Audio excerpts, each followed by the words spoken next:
Thanks a lot for joining us today for this coffee exchange session on Gateway to Europe, navigating EU regulations for coffee exports. My name is Katharina, and I'll be co-moderating this session with Markus.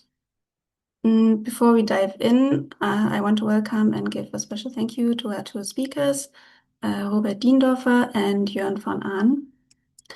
Robert Diendorfer will be our first speaker.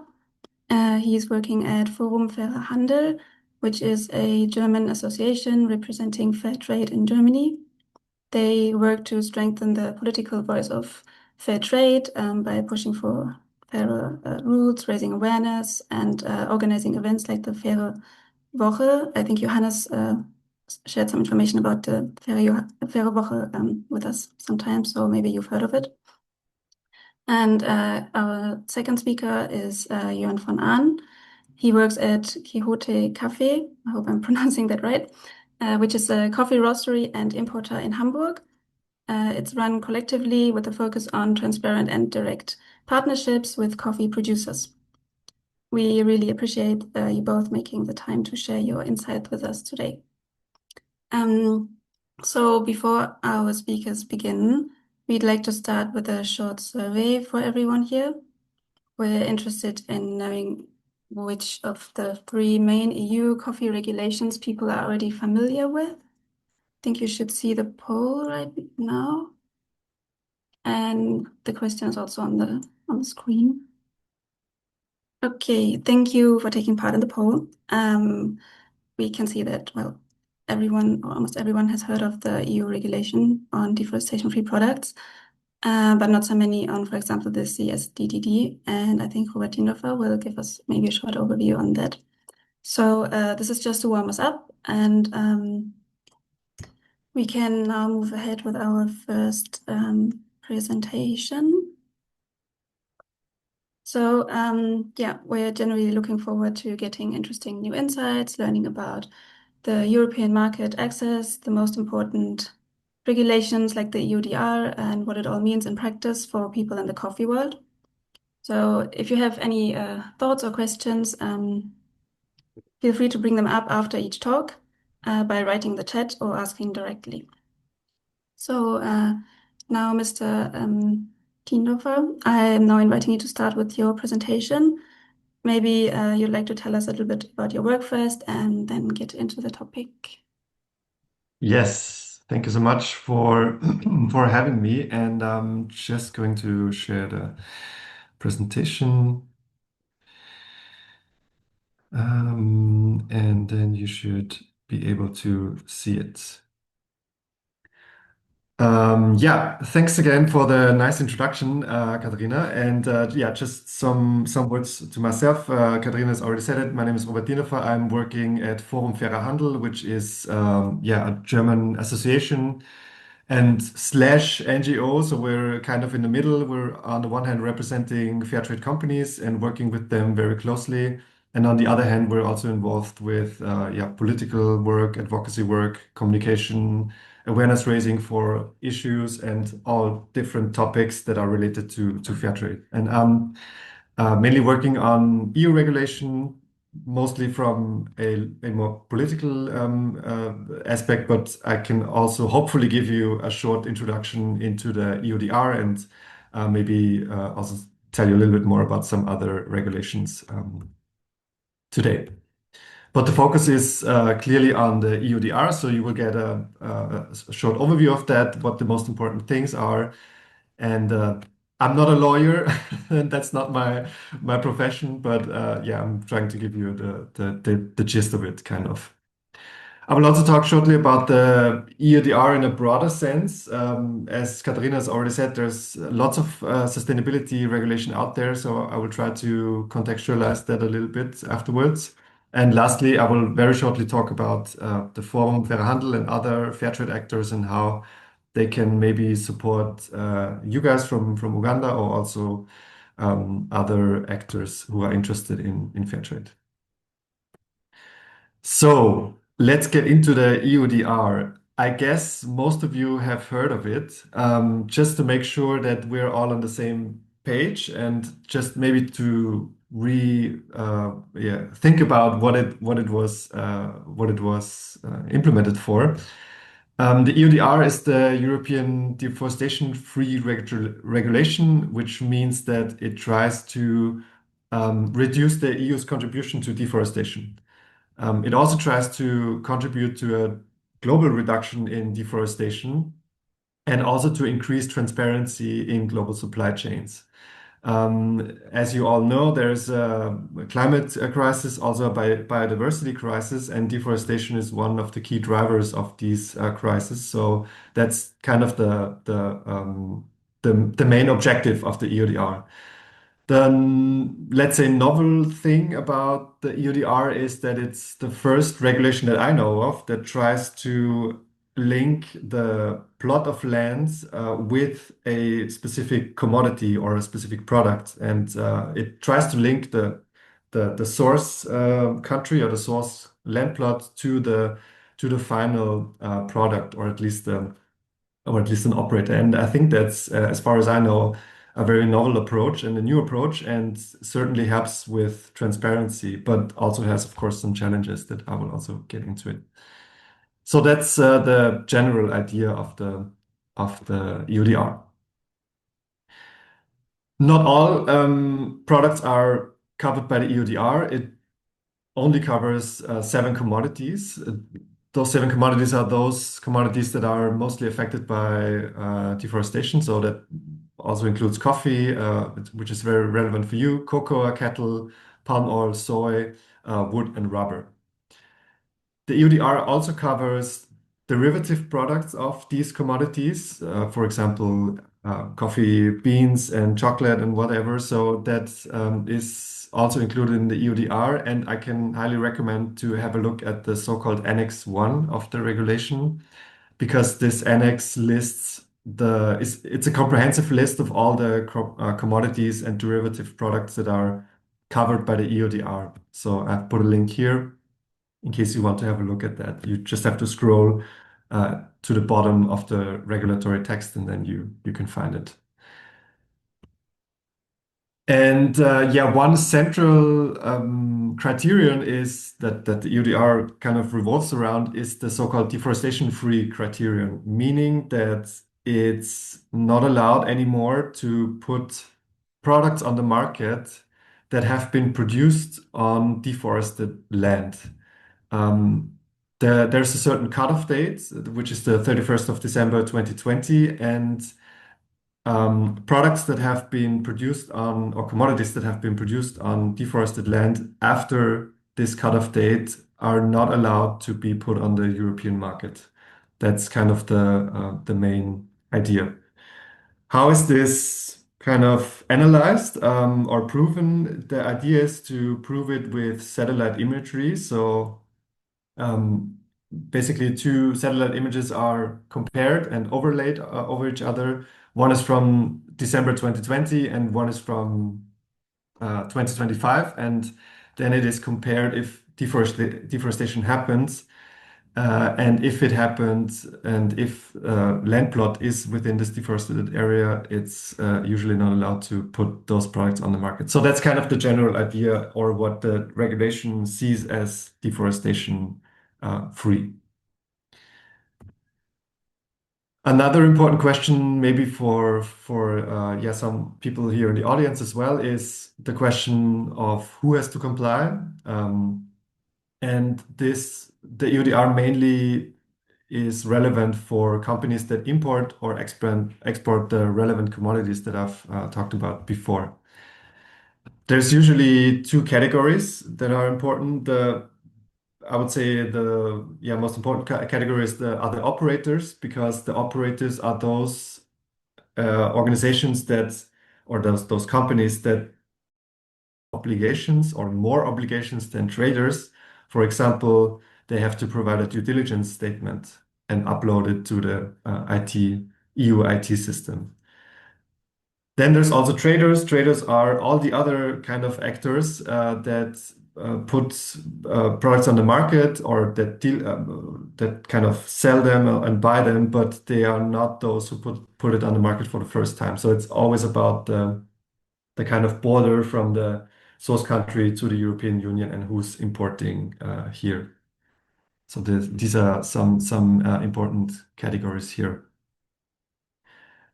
There's very different obligations for different kind of categories for operators and traders. So I do not have the time, unfortunately, to talk about it, and also maybe not the detailed knowledge about it, to be quite honest. But they are very much depending on the company size and also on the risk profile, on the so-called risk profile of the source country. Um, just for you, as a background information, all the countries in the world have a specific deforestation risk associated with them.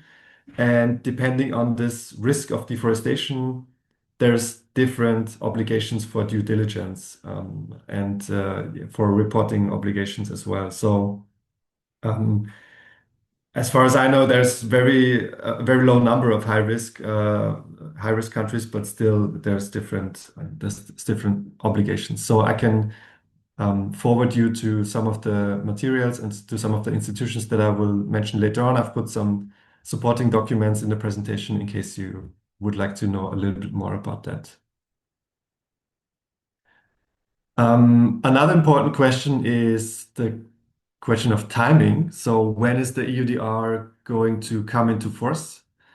And again, there's a distinction between different company sizes. So for micro and small companies, meaning companies below 50 employees, the EUDR is applicable by 30th of June 2026.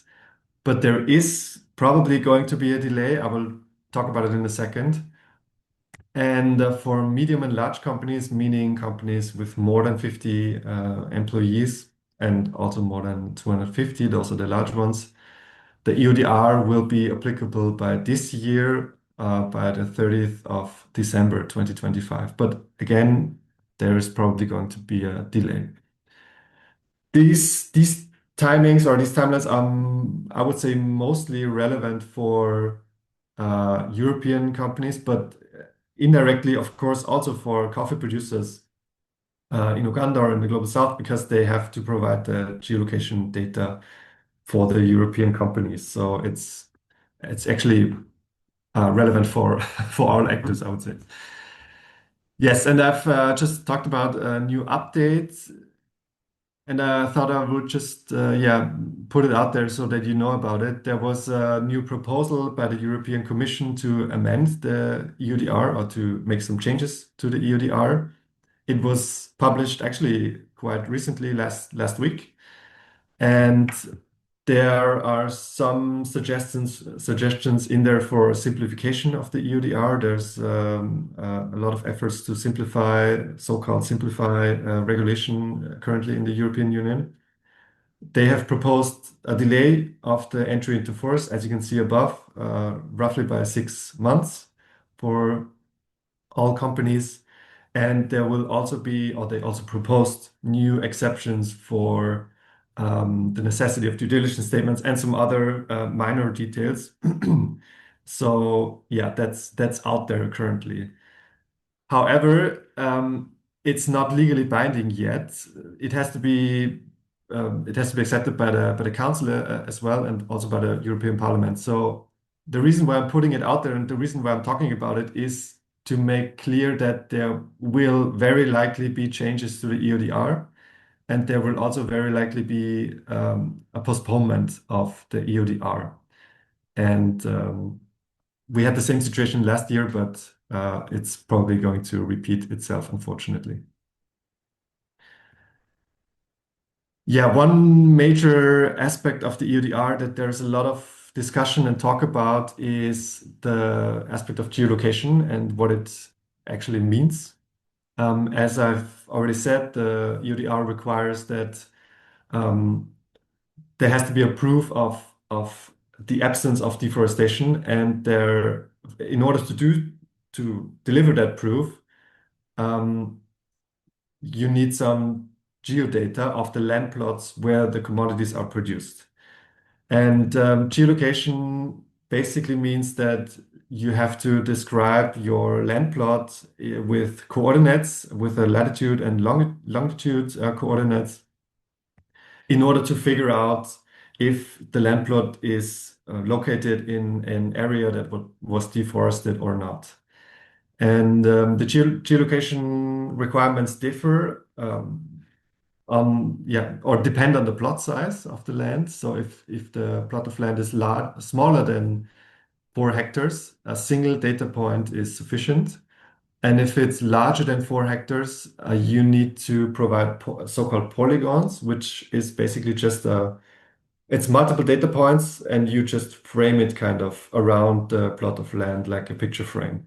So it's so to really get the borders of the land plot. And that's quite challenging for a lot of smallholders, understandably. And yeah, I will talk about that later on. And this geolocation data then has to be submitted to the institution or to the organization that imports, for example, the coffee, and they have to upload it in the IT system of the European Union to provide the transparency that is needed for the EUDR. Yeah, what are some first learnings that we kind of heard from partners in the Global South, but also in discussion rounds and from our German partners? We can clearly say that the geolocation aspect of the EUDR proves to be a challenge. There is limited financial resources for smallholders. They usually don't have enough financial resources to finance the geolocation process. There's actually also an overwhelming number of different service providers, which is kind of a jungle sometimes out there. So we've also heard voices saying that it's totally chaotic, and there's so many different providers that it's really not clear who are the ones who are reliable and credible. The question of data ownership is also a very important one. At the Forum Fairer Handel, we are trying to engage a discussion on this topic because we've also heard of instances where especially larger companies help and provide financial resources for geolocation process, but then they want to own the data of the land plots, which is ridiculous because the data is in the ownership of the land plot owners and of the coffee producers. And so the topic of data ownership is a big one, and I think it's getting increasingly important to talk about this. On a more general review, we can also say that there was a lack of proper consultation, or is still a lack of proper consultation of smallholders, coffee producers, cocoa producers within the regulatory process. And a very relevant and realistic fear of producers in the Global South is also to lose market access to the European Union, because a lot of producers are very dependent on the European market. So the adjustment process really poses a risk for them to lose this access. What is important now, what we can also say is that it's very beneficial to have a strong dialogue between the organizations that are importing the commodities and those who are producing them, because it really needs a kind of an effort together to really deal with the EUDR properly. We can also see, and we've heard from fair trade certified cooperatives or fair trade cooperatives, that they usually are a little bit better off in preparing for the EUDR. That's mainly due to the fact that there is at least a fair trade premium, which gives a little bit more financial resources.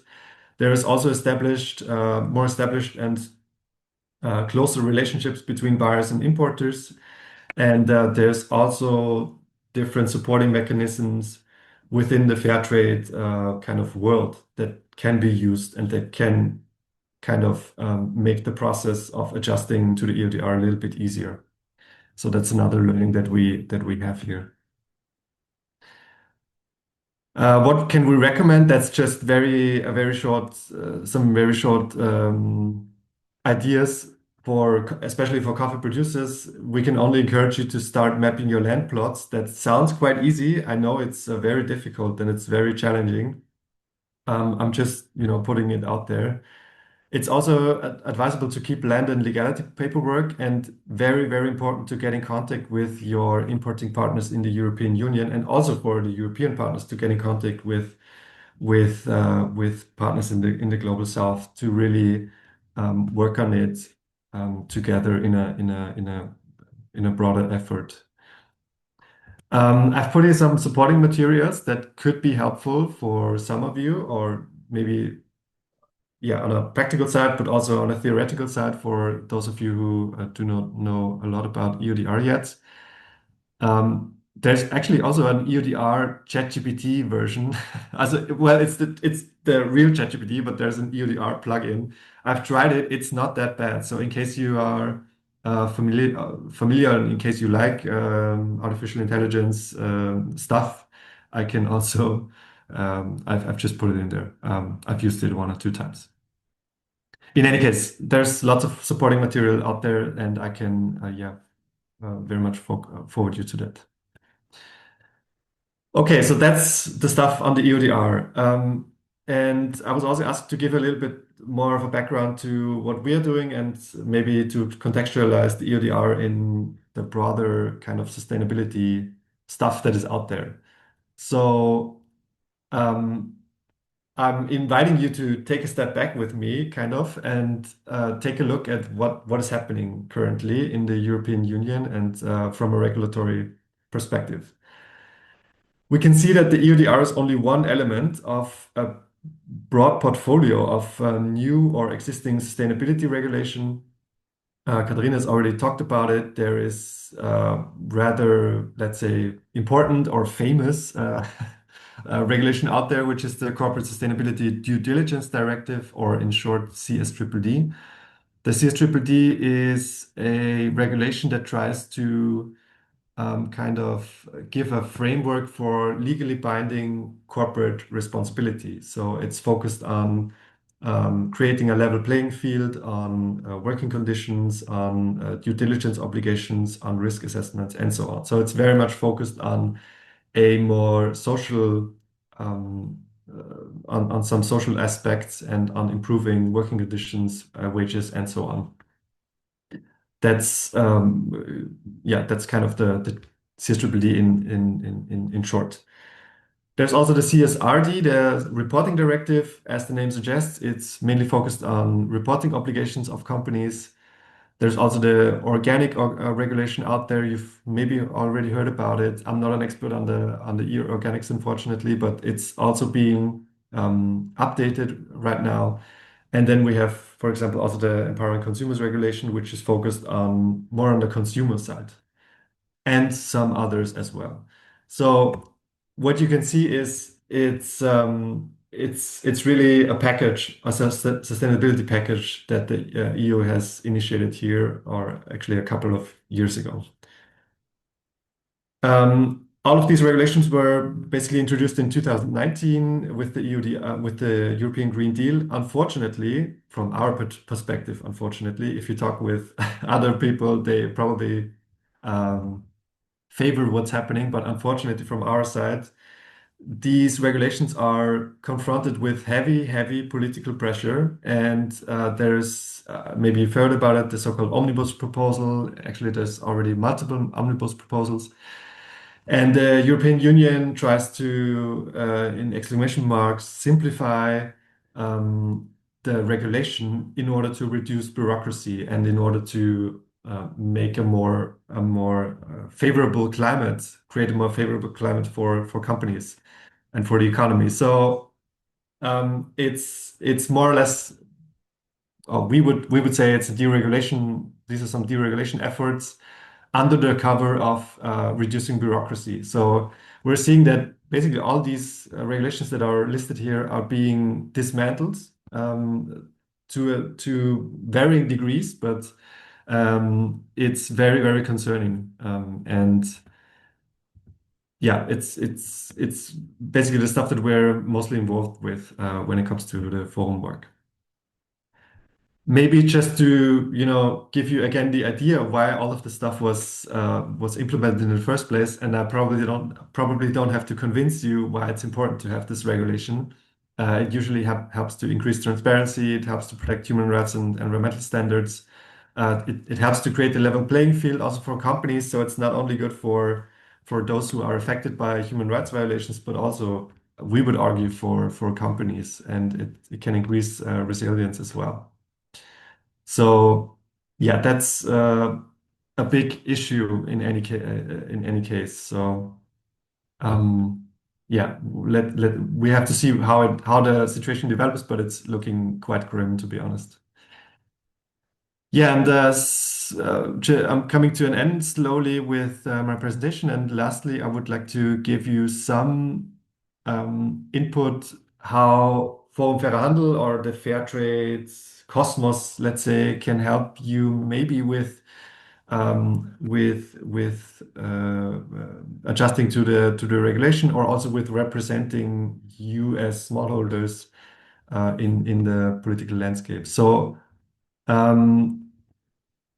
Forum Fairer Handel and also Fairtrade International, Fairtrade Germany, we are really trying to represent the voices of smallholders. We are trying to do that with inviting them to different discussion formats. We're trying to raise awareness for global inequalities, for colonial continuities, for climate change, and so on. And we're really trying to advocate for fair trade practices as a blueprint for global supply chains in order to realize fair supply chains, stable and secure, and supply chains that are in line with human rights and environmental due diligence regulations. So yeah, we're advocating for that, and we are also hopefully a hub for information. If you need any of maybe some information on EU regulation or other stuff, please feel free to contact us. And I would also like to use the opportunity to uh, lose one or two sentences on the HRD support fund, because as I've said before, there's the big challenge of financial resources for coffee producers in the global south to adapt to the EUDR. And the HRD support fund is one element or one instrument where you can maybe get some funding for adjusting to the EUDR and other EU regulation. There's the requirement that you have to be fair trade in the fair trade cosmos. So I cannot go into the details, but please feel free to have a look at the fund, and maybe it fits for you, and then you can get some financial resources there. Yes, and with that, I'm going to conclude my presentation. If you have any questions, please feel free to ask them now or also later. I can also directly hand it over to Jörn. I don't know what you prefer, Katharina, but thank you in any way for your for listening. And yeah, I will hand it over to Katharina, I guess. Yes, thank you. Yeah, thank you so much for your presentation. Especially for me, the practical side of the compliance and the challenges around geolocation was very interesting. And I didn't even know about the issue with the data ownership. And yeah, I think also embedding the EUDR within the broader context was very, very nice. Yeah, thank you so much. And like you said, now the floor is open for your questions. Anyone who has a question, please just unmute yourself and ask, or write your question in the chat, please. Thank you. Johannes, please go ahead. Thank you. Thank you, Mr. Diendorfer, for the informative presentation. I have one question, like, what are your experience so far with actors from the Global South, or in general, actors that are trying to implement the EUDR? Like, what, like, is it like mostly overwhelming and frustrating to them, or are there also like, I don't know, positive vibes towards this? Like, yeah, this is something. Yes. I would say it's a double-edged sword. So on the one hand, we can see that, or we heard that they obviously have a lot of challenges, and we can also see that especially conventional, let's say, supply chains, there's a lack of support happening there. So fair trade supply chains are a little bit better off because, as I said before, there's a better better relationships and also a better exchange between the different parties. But so it is on the one hand overwhelming to a certain degree, but that was usually the case. Like I think it was worse 1 year ago. I think it improved quite a bit because the process is already ongoing for 2 years more or less because it went into force 2023. But on the other hand, a lot of cooperatives are very much in favor of regulation because it can help them to also to improve their position or their bargaining position also and their power position towards importers. It usually helps to increase resilience and to increase transparency, and those are things that will be very important in the future. So yeah, the short answer is it's a double-edged sword, but there's both voices out there. Yeah.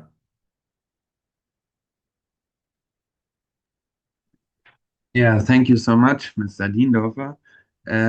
I have a question about geodata. You talked about the collection of the geodata, and are there some countries that are better prepared for the EUDR than others, or is it all the same?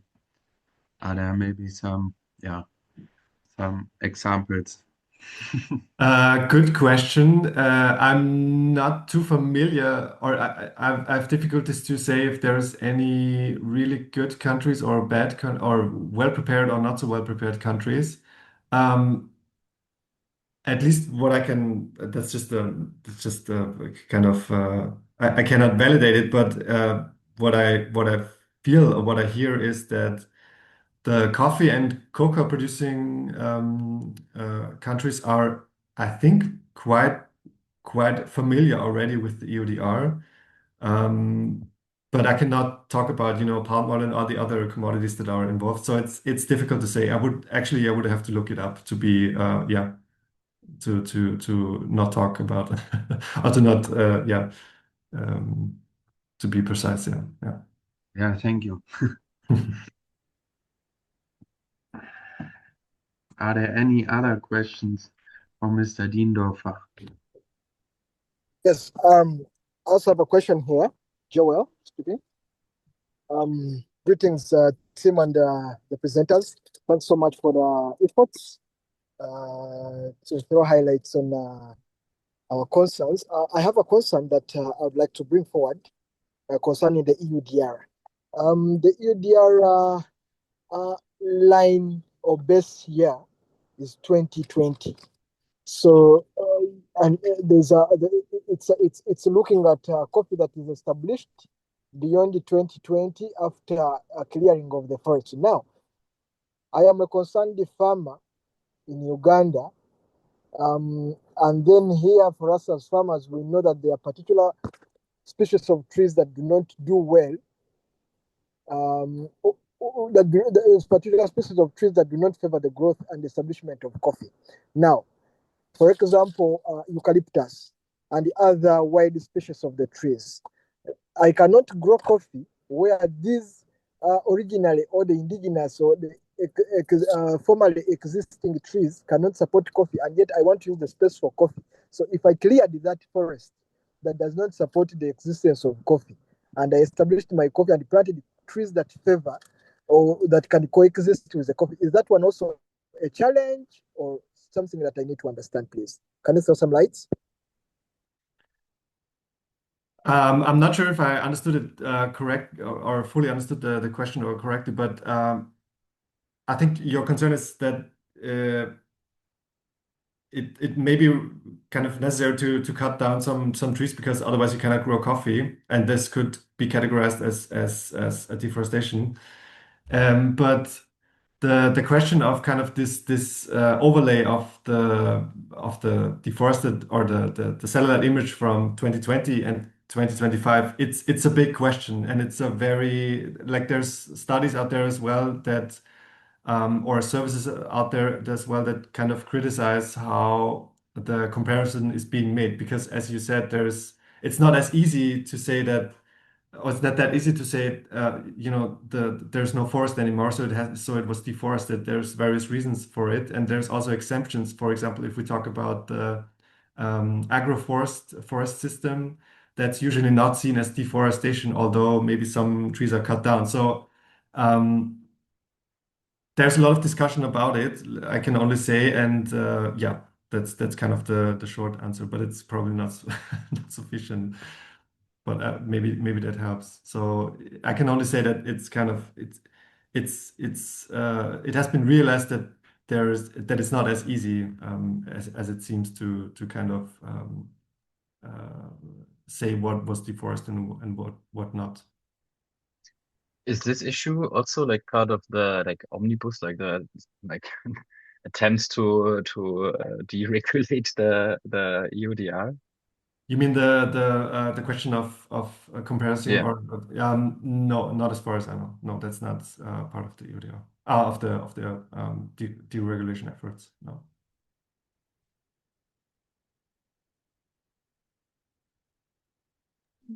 Okay, thank you. We also received some questions beforehand from some of the participants. So one of them was since the new EU rules, like the EUDR, for example, for coffee producers or exporters, have other markets outside the EU become more important? I mean, it's like it has been delayed, kind of. You already talked about it, but is there like a trend that some markets are becoming more important, or that maybe there's a risk of excluding some products from the EU market? What we heard is that some producing countries are openly and understandably looking at other alternatives, like apart from EU, because there's other markets who do not have this type of regulation. So this is certainly a topic out there. I'm not sure what the magnitude is, but yeah, obviously, and it's understandable that smallholders who are faced with an existential, let's say, question in some instances are looking at other alternatives. So it is a topic, but I cannot see a major shift or a major shift to any other markets. So it's yeah, that's kind of my impression. And about the threat of not putting or about the threat of not having products on the European market, so like from the other side. What we can also hear from the regulators and from the regulatory side is that it's not going to be they're not going to start with sanctioning on the first day of the EUDR being in force. So there is a grace period. There's a lot of understanding from public authorities that it takes a lot of time to adjust to these kind of regulatory changes. So the threat of not having, I don't know, coffee or cocoa on the European market, I think it's negligible so far, but let's see how it turns out. Okay, so you talked about the need that the current regulation is being updated, like for example, less strict on due diligence or something. So this does not come from like the risk of excluding some products in the European market, or do you know where like the need for this updated version comes from or came from?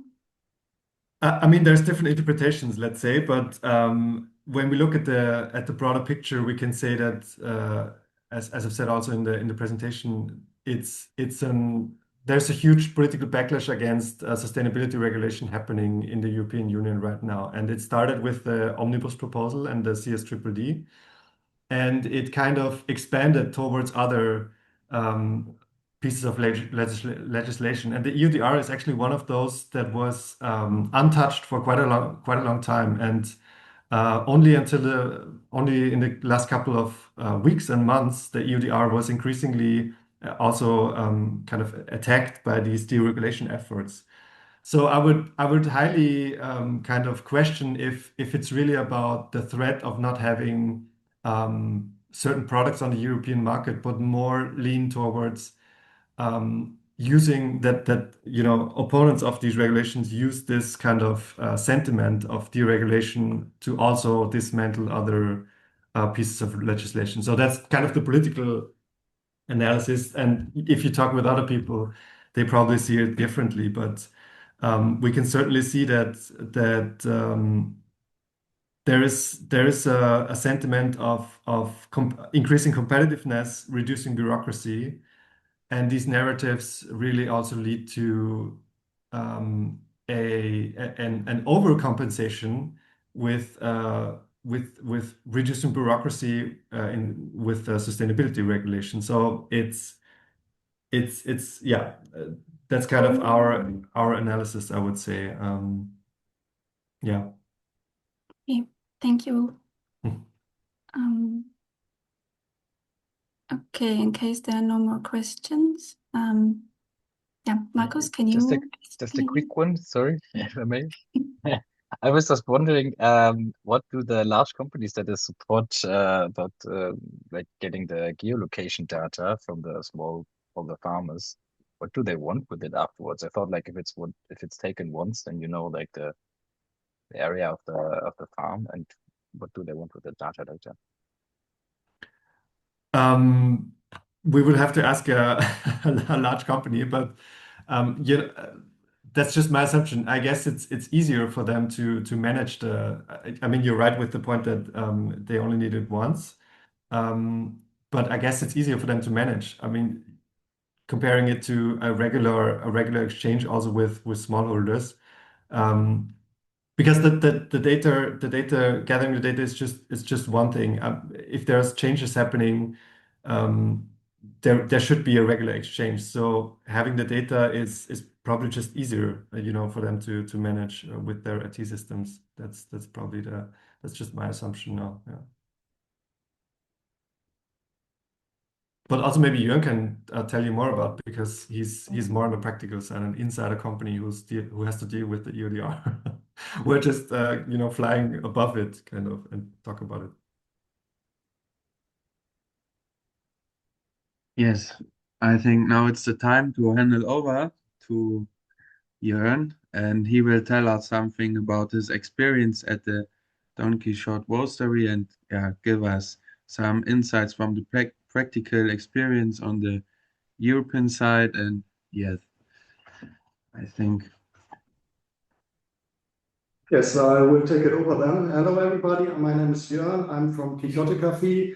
We are based in Hamburg, Germany, and we are a coffee roasting company, but also coffee importing, which separates us from most of the actors on the coffee market, that we do both. And we are not a coffee trader. So all the coffee we import, we just import for our own needs for roasting the coffee, but we don't import coffee to sell it to other buyers on the market, which is a difference. We were founded in 2010, so we are now celebrating 15th anniversary this year. So we are one of the oldest companies doing direct trade in Germany and Europe. We were kind of pioneers in the way we did it. And we are organized, and this is also different to other companies. We are organized as a collective, so we have 60 members, but we are all equal in the decisions we make. So everything is like more sustainable how we organize our work. And we import coffees from 6 countries at the moment. 5 of them are Latin America. It's Guatemala, Honduras, Peru, Ecuador, and Brazil. And 1 is in Asia, which is India. And we all, or we do only business with small-scale farmers organizations, so being cooperatives in most of the countries. And at the moment, in these 6 countries, we are doing business with 14 different cooperatives. And we import Arabica coffee also as Robusta coffee. And the quantity of coffee we import each year is between 18 and 20, 21, 22 containers, depending on the harvesting seasons. And if you put that in relation to the big actors on the market, you can see that we are not like a big actor on the market, but we are the relationships we have with the cooperatives. We do are still very intense, very close, and on a long-term basis. Some of the cooperatives we buy the coffee from, in Ecuador, for example, we have been in a relationship for 15 years for the whole existence of Quixote Café. So this is our main aim, is to have long-term relationships with the producers on an eyesight basis. So we try to have an intense and close communication with the producers to have a good exchange about the demands of Quixote Café, but also on the demands of the producing side, and to get that together. And we only import organic certified coffee, which is very important for us. It's one of the main principles we have. We don't do this for marketing here in Europe. We don't put the certification label on our roasting bags, but it is mainly for sustainable reasons and ecological reasons in the producing countries. So the coffee producers don't have to deal with pesticides, herbicides, fungicides, and they don't do any damage to the environment. This is the main focus why organic certification is important for us and is a part of the buying contracts for us, which leads to problems sometimes, but I will come back to that later. I told you that we have small scale farmers only, and that means small scale is really small. Some of the farmers don't even have 1 hectare of area where they produce coffee. And for getting the quantity we need for our production, this means that a lot of farmers are involved in putting together the coffee quantities in the certain cooperatives. We have some cooperatives that only consist of 20 members, 20 farmers, but also some of them are like 2,000, 3,000 farmers. And the blends we get, so that all the farmers put the coffee together, and sometimes in some of the blends, when we buy larger quantities, between 50 to 100, sometimes 150 farmers are involved in getting coffee for us. So we don't buy coffee from just one farm or one big finca of farm, but it's always on a small scale basis. Also important for us is, this is why we do business with cooperatives, is that these cooperatives are basically democratic structures. So the farmers have a say in the original countries, in their own structures, in their organizations, on how to do business and have an influence on the buying conditions with us. Then another important point, and this is one of the main things, is we do pre-financiation. So when we do a buying contract, we get in contact with the cooperative, or mostly the cooperative gets in contact with us before the harvesting season starts. And then we negotiate the contract, being quantity, expected quality, and mainly the price, which is expected by the farmers. And this is the main difference. Our pricing model is not based on the New York Stock Exchange world market price, but we negotiate directly with the farmer, with the farmers, with the production, with the cooperatives. So each year, normally, we go in contact and say, okay, next year we need 300 bags, 500 bags. Can you deliver that? Is there a guarantee? Can you get the quantity? Can you guarantee the quality? And what is the price? Has anything changed over the last year? What are your demands? What is the price that you need for the coffee? And not just to cover your costs, but also for like getting a profit out of it. And I will come back to the pricing problem a bit later, but until last year, we had a minimum price that we fixed at Quixote Café every year. And it was like $3.35 for a Libra, which was almost double the world market price. And this was not negotiable. We guaranteed this price. And if there was a higher demand, we added like a premium to it. But this was a guaranteed price we guaranteed to pay for washed Arabica, for example. That was the policy. And then, as I said, we are dealing with a specialty coffee. We have quality demand, which is essentially 84 points SCA score we need for the coffee, and this is also included in the buying contract. So these are the main principles of how we do business for the cooperatives. And one thing is, and that makes it a bit difficult for us as we are depending on these cooperatives to deliver the negotiated quantities to us. And if there's a problem, we can't get the coffee out of one country in the negotiated quality or in the quantity, then we cannot go into the market randomly in Hamburg and buy another coffee trader and get the coffee off them. But then we have to rethink, recalculate, see if we can substitute the coffee from another organization within our network. But it's not so easy for us if there's a problem to find another source for the coffee. We are very limited by our restrictions in that. This is the main thing, just to give you an idea how we do business. What are the problems or the tasks that you face when you're doing important coffee on this basis? First thing is climate change. Of course, it's not a thing that is coming, it's already ongoing, and it is a definitely problem already in coffee producing countries that the climate is changing. For example, if you buy naturally processed coffee from Honduras, we had the problem this year that it was very cold when the harvesting season was starting, so we couldn't dry the coffee. It was very humid.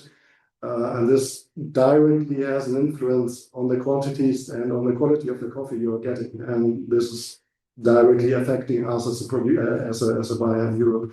So if anybody tells you this is a thing that we need to think in the future, no, it's a thing, it's already ongoing. And it also has a direct influence on the harvesting times. And this makes it difficult for us as a buyer in Europe to calculate the quantities and to calculate when the coffee is arriving in Hamburg and when we can put it into production and use it for us. And this is also a thing that is definitely happening already. Then the pricing at the moment, maybe you have realized if you have a look at the world market price and look at it over the last 1 year, 2 years, you can see at the moment there's an explosion on the market price. The market price is very, very high at the moment, and it's very volatile. So if you look at it in the morning and in the evening, you sometimes have a difference of 20 to 30 cents every day. So this makes it very, very hard to calculate and negotiate prices that are also competitive for the cooperatives. Because at the moment now, as I told you, our buying price was always like this, double as the world market price. Now we first time had the situation that we negotiated a price with the cooperative, and the next day the world market price made a jump of 30 cents and was higher than what we negotiated with the cooperative. So this put us in the situation that we had to rethink our whole model, and this minimum prices we guarantee at the moment are not practical anymore. So we have to take into consideration what is happening at the world market at the moment. And the problem is when you have a high market price, you are into a direct competition with local buyers on the local market. And in the past, this was never a problem because the price we set was so attractive for the farmers that they definitely gave the farmer the coffee they produced to the cooperative, to their organization.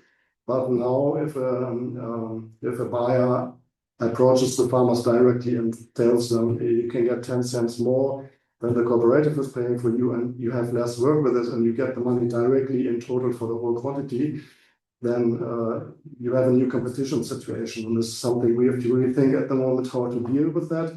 And it's also a problem with the cooperatives when they negotiate the prices with their farmers, on which basis to negotiate. Sometimes they negotiate at a certain price and the price went up, and they have done, then it's bad for the farmers, but sometimes the price is fixed and then it's lower, so they buy or pay a higher price. So this is at the moment, that the price is so volatile is really a problem with the calculation of the prices. And we already had the problems that some of the farmers didn't give the company the coffee to their cooperatives. So we had a limitation in the quantity that was delivered to us.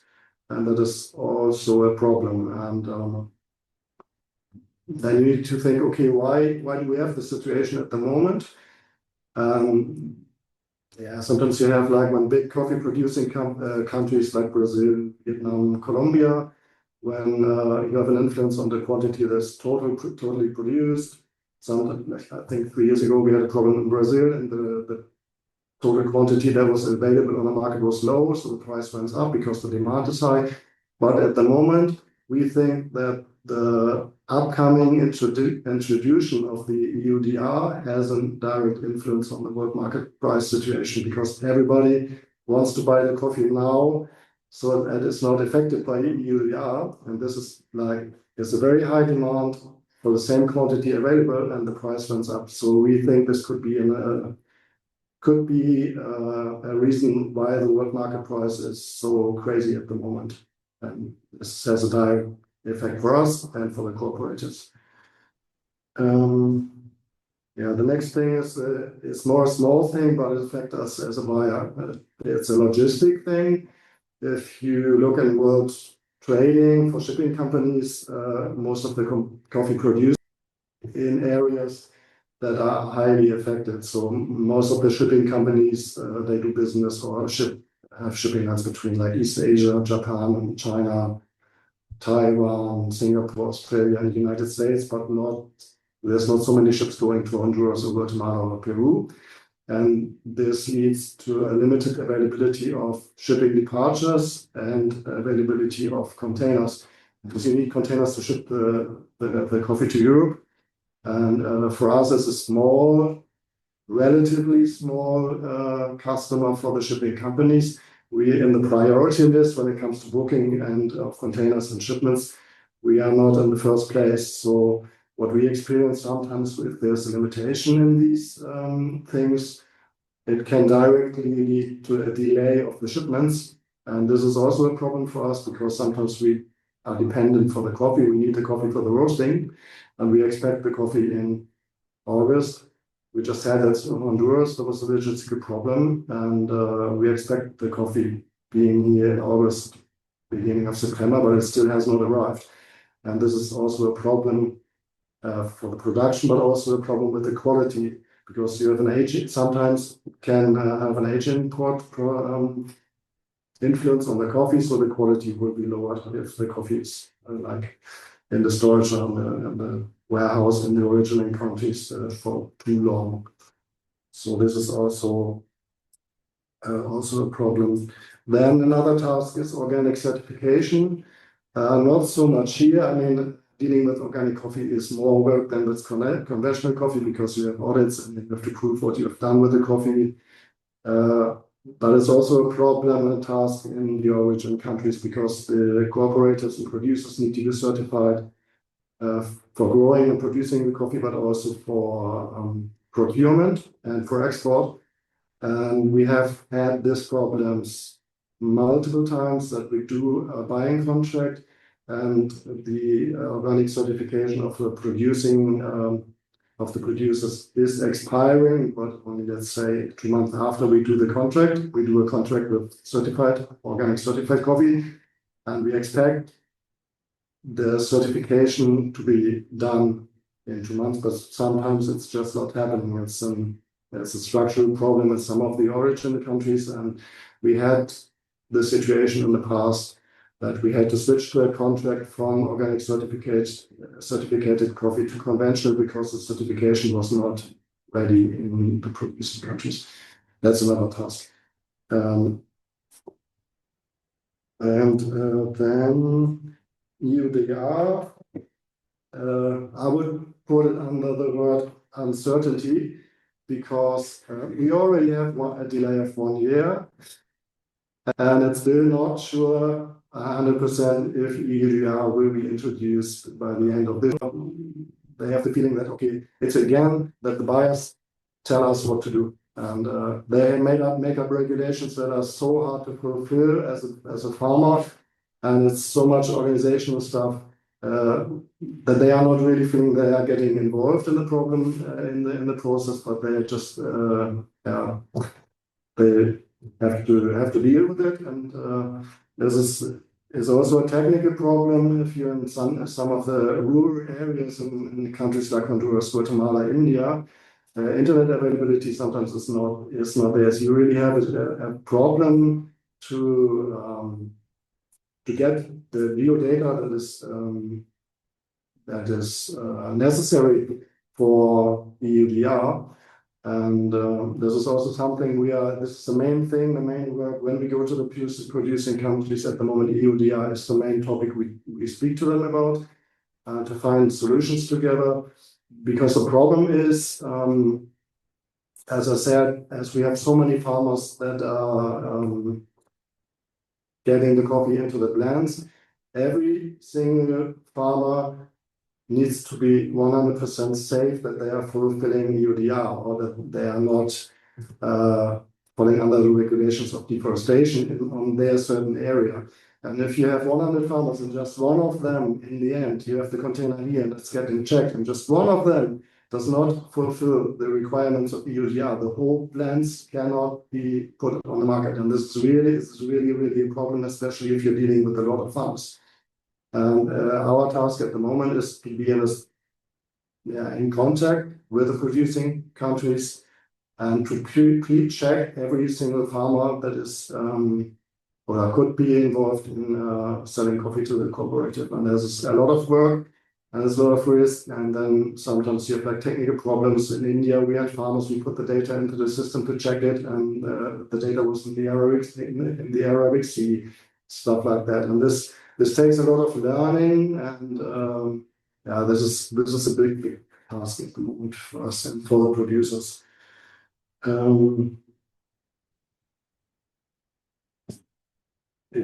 So mainly the things we are facing, just to give you an idea of the task we are dealing with at the moment. And EUDR and ours is,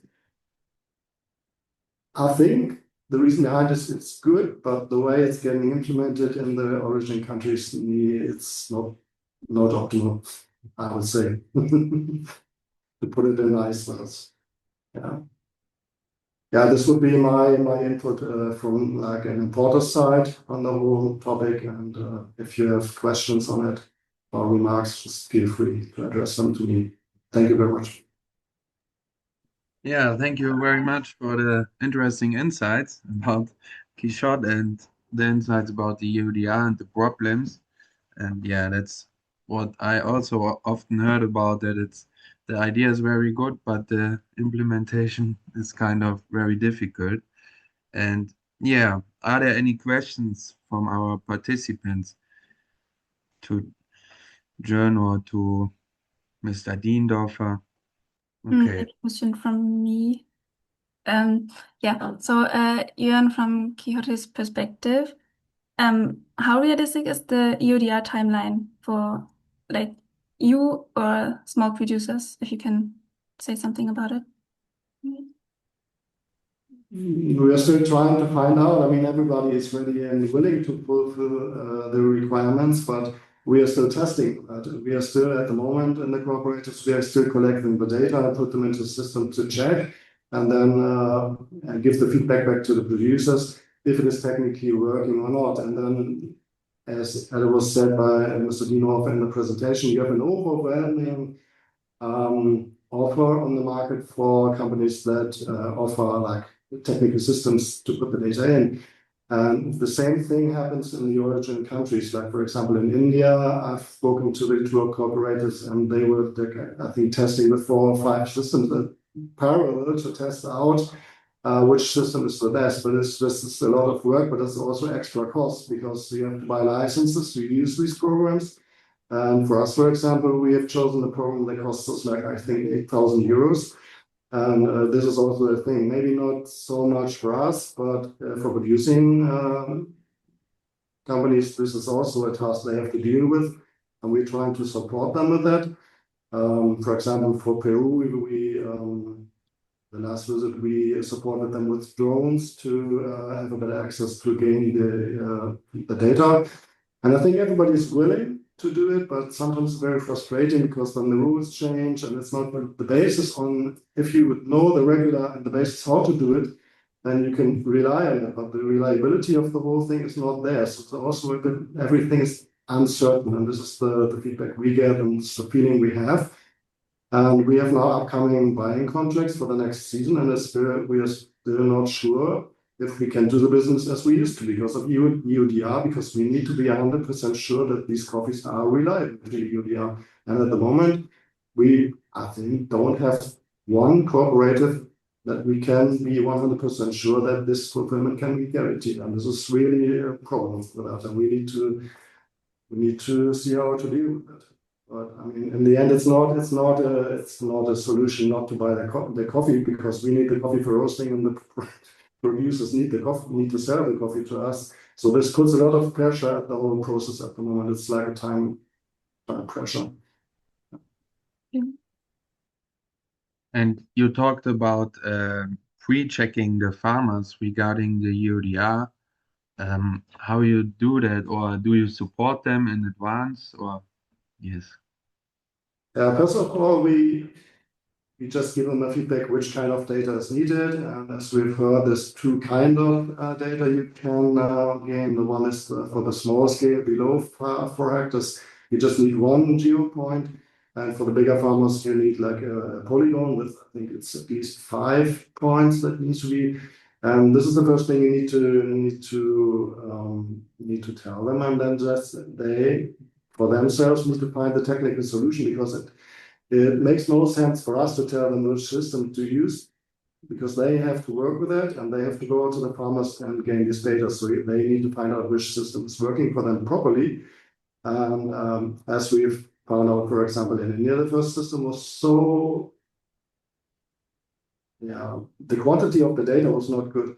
So they gain a quanta, they transfer it to us, we have to put it in our system, then we have to check every data and give them the feedback. And then we need to find out, okay, why is this data not correct? Did you put it in the wrong way? Was it not collected correctly? Was it a technical problem? Maybe sometimes some people are not, I mean, this is some very, very new requirement for them. I mean, normally they go out to the farms and speak about growing coffee and how to procure coffee, and now they are confronted with these technical requirements, which is not so easy. But this is the way it works. They get the data, get it to us, we put it in our system and give them a feedback if everything is okay or not. And then you need to restart the process. This is how it's working at the moment. Okay, thank you. Yes, Sam, you have a question. Yes, thank you so much, Mr. Yon, for the presentation, and also Mr. Robert for your earlier presentation. I'm Samuel from UNIFA, the partner organization that works with Sholema on this program.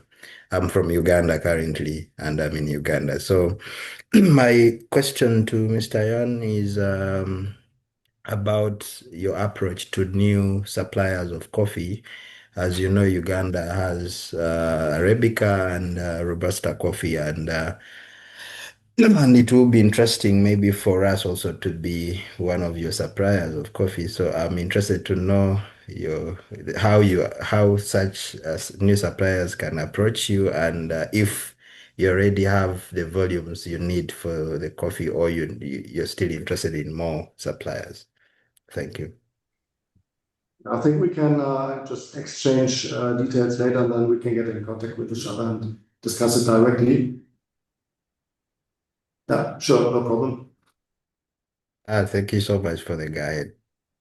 Yeah, Mr. Diendorfer. Sorry, I also have a question to Jörn.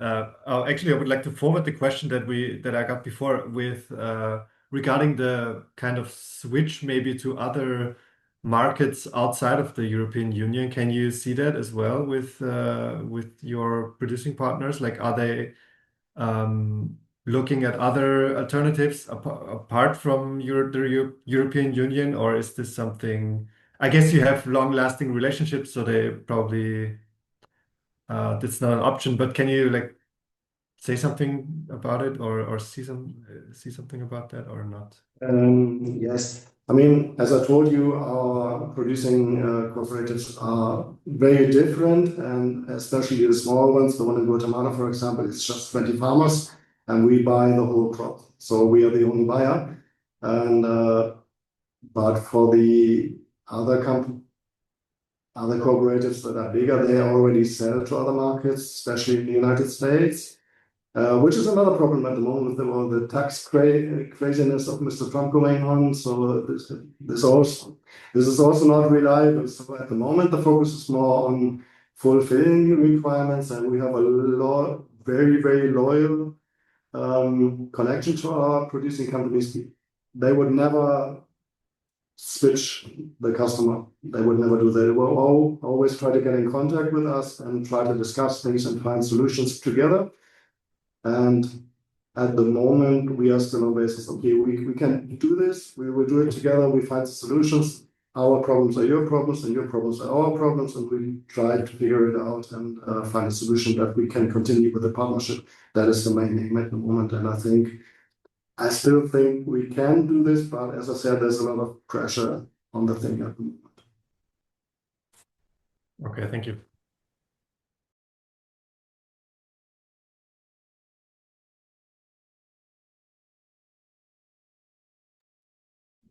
And regarding the EUDR, we had one other question in advance from our participants of the project, and the question is, what penalties apply for non-compliance with the EUDR?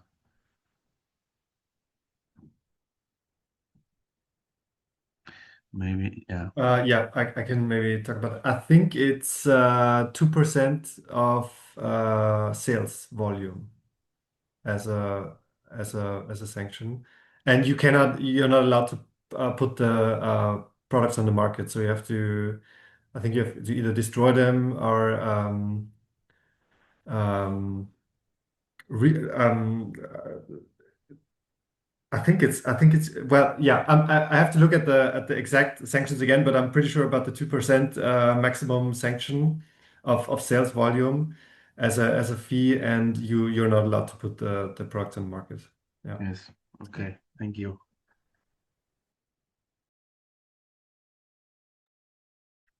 Are there any other questions? Otherwise, I think we can come to an end. If there are no questions left.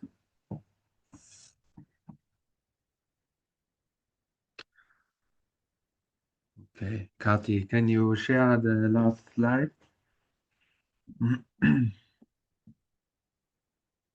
Yeah, thanks again very much to our experts for your insights. Now we have just one last question for our participants, a closing question. Yeah, to please just write one sentence in the chat regarding the slides, what was new for you, what is your takeaway, and what was interesting about today's session. Yeah, would be a good conclusion.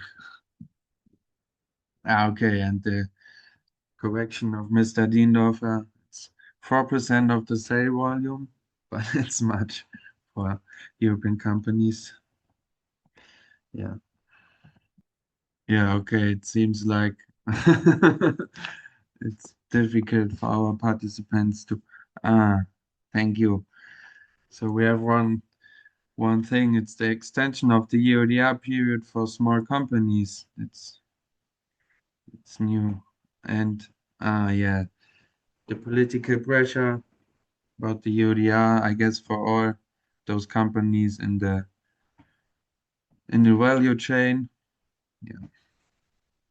For me also, I'm writing my master thesis about the EUDR, and I did interviews with some actors of the value chain, and yeah, they all say the same. It's a good thing, but the handling is not the best, and there are many problems and the pressure. Yes, seems like it's the same everywhere. Yeah, but it's also a new opportunity for suppliers like the Ugandan coffee to Mr. Jern. Yeah, the cooperatives who are able to apply for the EUDR, they can reach new markets. That's true. That's a good thing. And yeah, I think with that, we can close this session for today. And I say thank you to Mr. Diendorf and Mr. Jern for your time and for your efforts. really nice and very interesting for us to learn more about the EUDR and the practical issues for roasteries here in Europe. Thank you very much. Thank you for having us. Welcome. All the best. Thank you. Thank you. Thank you. Bye-bye. Bye, everyone.